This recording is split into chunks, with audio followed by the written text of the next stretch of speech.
কিরে পুষ্পা, তুই কাম বাদ দিয়ে পায়ের উপরে পা দিয়া বইরেছিস কে? এই পাও আমার, এই পাও আমার, আমার পায়ের উপরে আমি পাও তুলছি। তো চলে কে? পুষ্পা এখন আর আগের পুষ্পা নাই। পুষ্পা এখন হয়ে গেছে সিন্ডিকেট জগতের বাদশা। বাদশা না বাচ্চা, এখন আমরা যে মালিকের আন্ডারে কাম করি চাইনিজ। কয়দিন আগে হের সামনে একজন পার উপরে পাও তুলছিল, চাইনিজ করলে কোপ দিয়ে পাউই কেটে লাইছে, তাও আবার মাঝখানেরটা। আরে পুষ্পা বাবু, আপনি পাও না হইলেন কে? আপনার এই অ্যাটিটিউড দেখেই তো আমি আপনার লগে আইছিলাম। আরে বেটা, পাউই যদি না থাকে তাহলে উঠামুখী, তাও আবার মাঝখানেরটা। বাঘি যদি না থাকে তাহলে জঙ্গল চলবো কেমনে?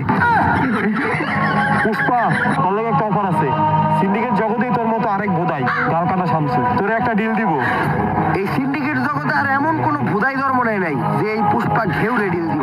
পুষ্পা নিজের ছাড়া অন্যের কাজ করে না, কারণ পুষ্পা ঝুঁকেগা নেই। থাক, 50 লাখ টাকার একটা ডিল ছিল, অন্য করে দেই গা। আরে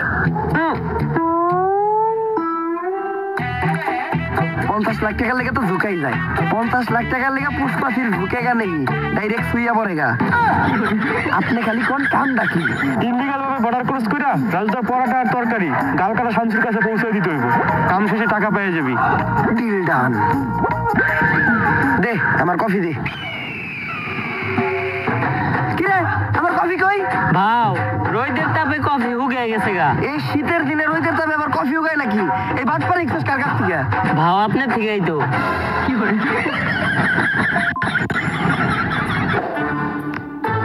ভাও, একটা